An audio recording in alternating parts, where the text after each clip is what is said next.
Así que te decían, me decías algo de España, que veían al peronismo Sí, como... te estaba comentando esto de que en España me sorprendió esto de verlo, de ver al peronismo y sobre todo ver a Perón como un dictador, ¿no? O sea, uno a veces no sabe cómo transmitir que no era así, ¿no? Pero a veces, bueno, también es bueno tener en claro por qué se llega Claro, a pensar de esa manera, ¿no? sí, sí. Sí, es extraño porque...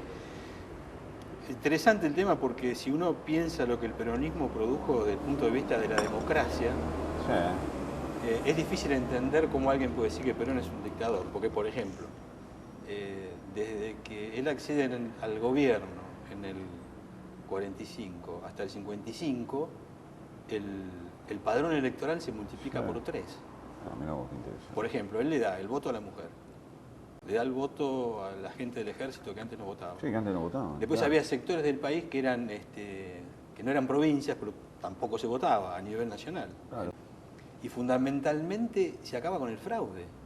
O sea, el peronismo termina con una década de fraude. O sea que todas las votaciones por primera vez empiezan a ser Más transparentes. honestas.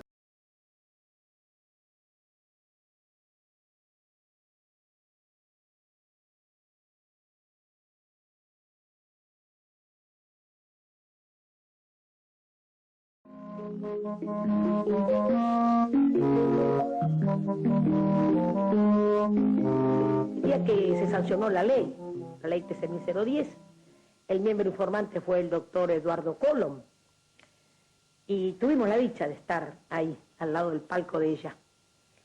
Llegó hermosa como siempre, pero tenía fiebre. Y el doctor Miel Asquía le alcanzó el termómetro y tenía 39 grados de fiebre. Pero ella estoicamente esperó el resultado de la votación hasta que se sancionó la ley por el cual había trabajado incansablemente ella. Previamente ella había luchado 2 años y pico ante el Congreso y ante todos los estados de la nación, pidiendo la sanción, el tratado del proyecto del voto femenino, que estaba hace muchos años por muchas otras personas, muchas otras mujeres pidiendo el voto femenino, pero ahí quedaba, como dicen ahora, se cajoneaba, se guardaba, pero ella era tan insistente y tenía tanto poder por su acción, por su fanatismo, por su trabajo, que bueno, consiguió que saliera la ley 13.010 que otorgaba el voto femenino. Y Perón se lo entrega en Plaza de Mayo a Evita la ley, pone en sus manos el voto, esa arma para la mujer.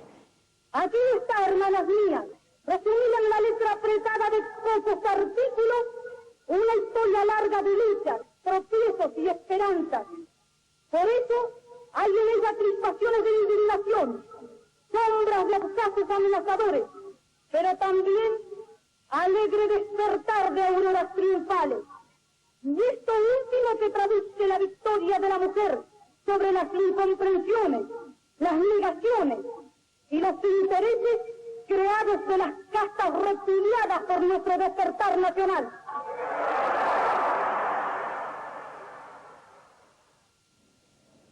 Cuando yo voté por primera vez me parece que fue uno de los 2 o 3 momentos importantes de mi vida. Fue una emoción tan grande tener esa caja delante mío, y tener que poner esa boleta que elegí, que puse en el sobre, y tener que poner en esa caja, que recién me daba cuenta que tenía una ranura donde debía poner el sobre, pero fue una emoción muy grande. Significó, sin ánimo de pensar que la mujer de antes era nada, yo no quiero decir eso, pero significó elevar a la mujer no delante, sino a la par del hombre.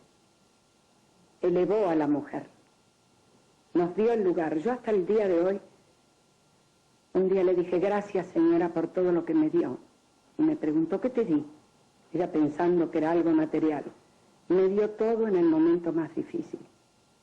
Para mí sigue siendo muy importante, sigue siendo muy importante. Cuando yo entro en el cuarto oscuro, aún en la actualidad, yo siento como que estoy al lado de Evita, te digo sinceramente. Y digo, si yo hiciera una cosa contraria, ella se enojaría. Para mí ella me está mirando siempre cuando voto. No podría equivocarme nunca.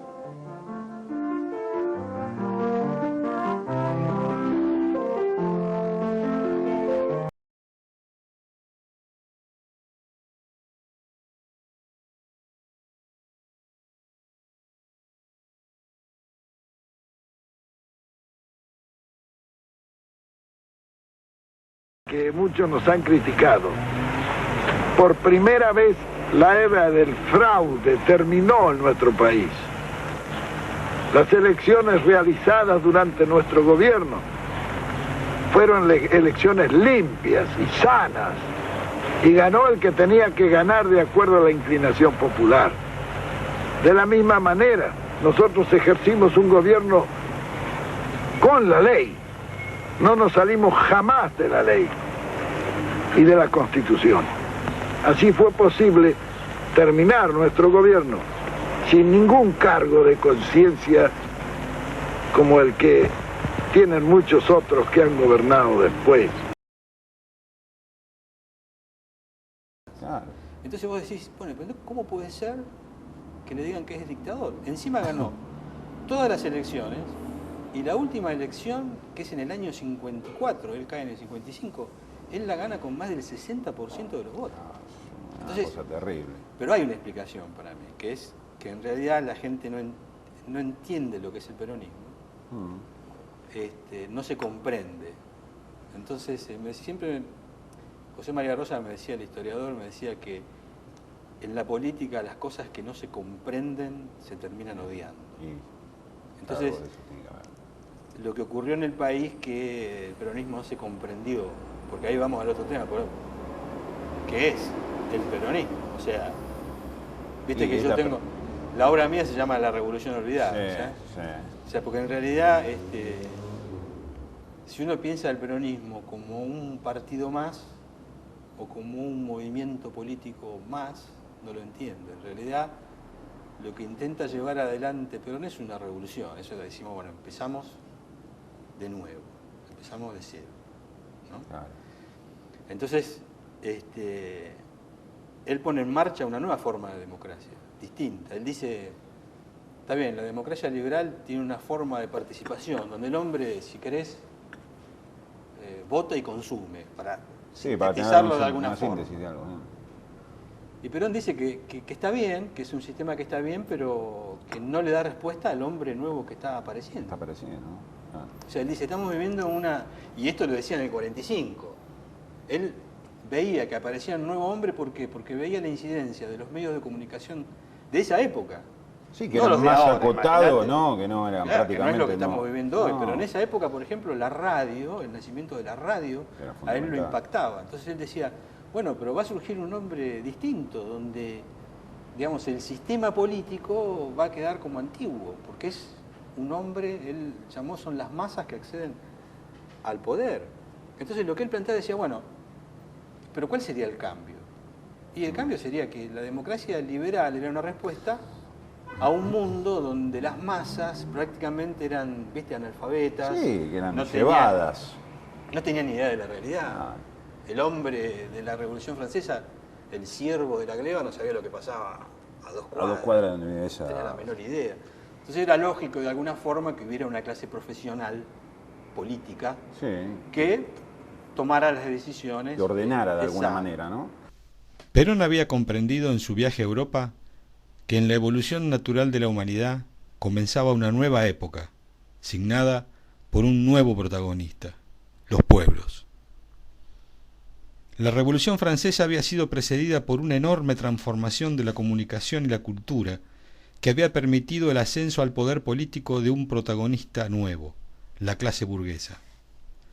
Sin embargo, los pueblos, si bien compartían los nuevos ideales y participaban de los procesos políticos, no estaban presentes en la toma de decisiones.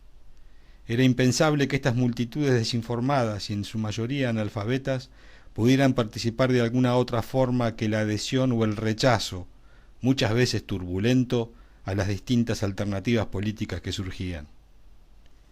Sin embargo, esto comenzaría a cambiar en el siglo XX, al aparecer los medios de comunicación de masas, representados en ese entonces por los diarios, el cine y la radio, que multiplicarían en la mente de millones de personas la información necesaria para esclarecerlos y lanzarlos a la acción política.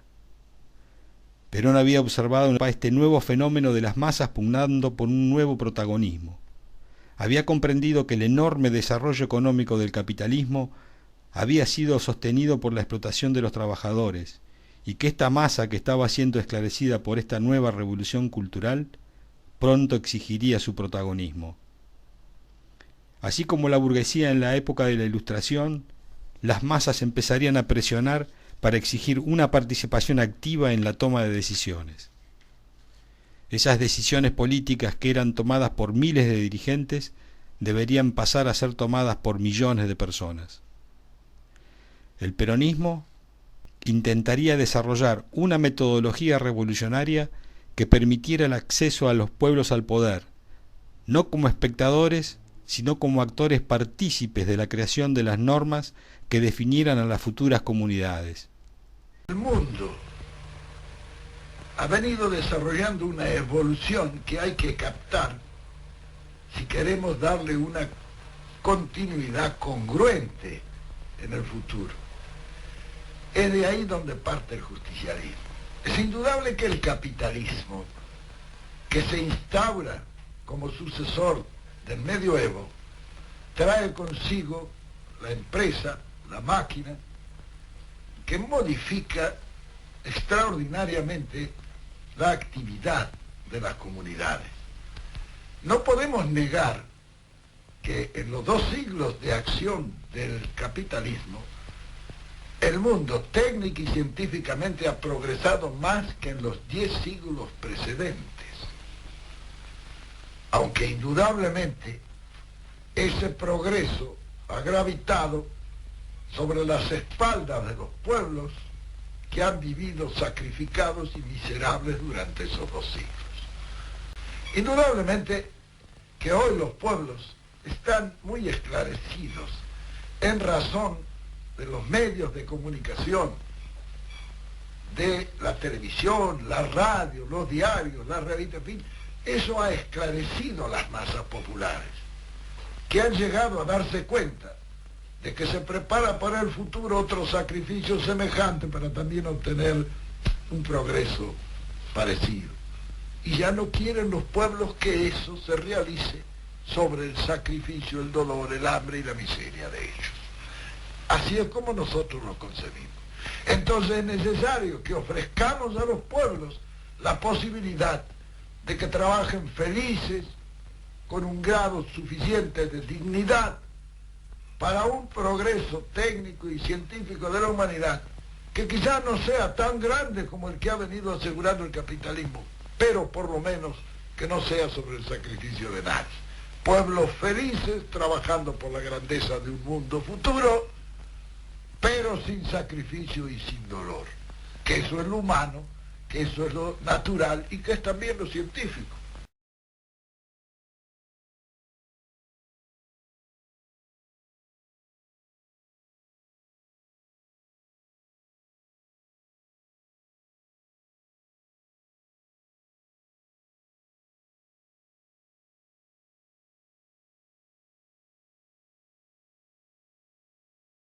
Porque yo, me trae a colación lo que vos me estás diciendo, porque mira, al día de hoy todavía hay gente que se pregunta, el peronismo, más precisamente hablar o del justicialismo, sí, es un partido político, un movimiento, ¿cómo converge en ese movimiento gente de izquierda, de derecha, conservadores?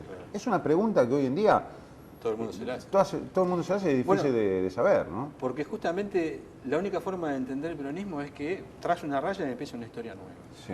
O sea, porque el planteo es, si todos podemos hacer política, sí, porque hoy todos podemos hacer política. Sí, por supuesto. O sea, el obrero, sí, el más mínimo obrero tiene un grado de conocimiento como para decir, bueno, yo más que elegir también quiero participar de otra hacer forma, algo, quiero hacer algo. Porque esa es la clave de los sistemas políticos. Un sistema político, para que vos te sientas representado, vos tenés que sentirte en que tus potencialidades como ser humano están siendo expresadas de alguna forma. Claro, sentiste parte de ello, ¿no? Exacto, sentiste parte de la cosa. Entonces Perón lo que se da cuenta que el gran cambio es, pero si todos podemos ahora participar de la política, lo que se cae acá es el tema de la ideología. Porque claro, cuando la política la hacían un grupo de personas y no todas, había alguien que pensaba, decir, bueno, el problema del país se tiene que resolver así, así y asá, filósofos, ideólogos. Entonces aparecían los movimientos ideológicos. Entonces vos decías, bueno, yo adscribo a este pensamiento. Vos podías ser marxista, liberal, qué sé yo. Y decías, bueno, esta es la idea. Claro, cuando todo el mundo puede participar, acá viene el gran problema. Pero entonces, ¿cuál es la ideología? Si todos podemos. Claro. Si todos podemos, si todos podemos. La ideología, en realidad, tiene que ser una construcción masiva. Exacto. Entonces, el problema de Perón, cuando él accede al gobierno, él decide poner en marcha esta democracia. Es decir, no. La democracia, en realidad, la democracia popular que yo quiero poner en marcha, es una herramienta organizativa. Es poner un sistema al servicio del pueblo para que el pueblo defina qué comunidad quiere. Por eso el nombre de su primer gran escrito político es La Comunidad Organizada. O sea, la ideología del peronismo es organizar la comunidad para que decida su destino. Entonces, claro, imagínate en esa época. Él llega al poder y trata de poner en marcha su trata de ordenar esto por primera vez y le da un nombre. Dice, bueno, las organizaciones libres del pueblo tienen que empezar a decirle al gobierno qué es lo que hay que hacer, dice Perón, por ejemplo. Entonces yo me imagino un radical, un pobre radical o un pobre socialista de esa época, ¿no? Que está ideológicamente formado para él ser el conductor de la comunidad. Se encuentra con que Perón en realidad está planteando una cosa totalmente distinta. Son como dos idiomas que no coinciden. Entonces viene el enfrentamiento, es un problema de incomprensión. Como no lo comprenden, dice, bueno, pero este tipo es un dictador. Claro. O sea, en realidad el tema del dictador Perón surge porque no entienden lo que Perón está construyendo. Al no comprenderlo, están afuera. Claro. Y se oponen ciegamente. Entonces el Perón dictador es el Perón dictador visto desde la antigua idea. Sí. En realidad lo que hay es un Perón revolucionario que está planteando algo totalmente distinto. Novedoso. Totalmente. El peronismo es un movimiento político que auspicia la construcción de una nueva forma de democracia. Una democracia social, popular y participativa. En ella busca romper con el rol que el individualismo capitalista asigna al ciudadano de solamente votar y consumir. La democracia popular busca romper con el sentido superficial y falso de la democracia liberal. Para ello, estimula la participación de la comunidad en una acción creativa y de definición de políticas de Estado que le permita configurar la sociedad donde le gustaría vivir. No se trata solamente de elegir representantes, sino además de participar de los procesos que elaboren las políticas que nos definan como nación. En esta dirección inversa al egoísmo individualista, tiende al desarrollo creciente de solidaridades comunitarias cada vez mayores, hasta alcanzar la ansiada unidad nacional, única herramienta capaz de garantizar la consolidación de la justicia social y la liberación. Decir que el hombre sea de la comunidad, pero la comunidad también sea del hombre. Es decir, para nosotros el gobierno justicialista es aquel que sirve al pueblo, que no sirve otro interés que el del pueblo, y hace lo que el pueblo quiere. Y dentro de esas formas, él va luchando por la grandeza de la comunidad en que vive. Congeniar lo individual con lo colectivo, este es el proceso revolucionario nuestro. El mundo ha cambiado, no es una imposición argentina, es una imposición del mundo. El mundo que va en una evolución, con pueblos que ya están esclarecidos, y en consecuencia pueblos que se niegan a seguir un proceso de sacrificio cuando eso se puede reemplazar por un simple esfuerzo que hasta puede ser agradable, hasta puede ser agradable, y el sacrificio no es agradable a nadie. En consecuencia, eso es una aspiración del justicialismo. La dignificación del hombre, la dignificación del trabajo, a través del cual se puede crear y se puede construir, pero que para que se realice no es necesario ni que tenga un policía atrás con un fusil, ni que esté el patrón con un garrote insultándolo durante realiza su trabajo. Es decir, que en condiciones dignas un hombre desarrolla, se realiza a sí mismo. Dueño de su libertad. Exacto. Para sumar un bien a esa comunidad. Lo que no es aceptable es que en una comunidad puedan existir tipos que no producen ni siquiera lo que consumen. Porque una comunidad donde abundan los que consumen y no producen es una comunidad que no va a ninguna parte. Ahora, para producir, al hombre hay que darle las condiciones de dignidad y de felicidad y de tranquilidad para que pueda producir sin sacrificio. Eso es lo que nosotros queremos. Ni tampoco que otro se quede con el producir. Natural, sí, es natural.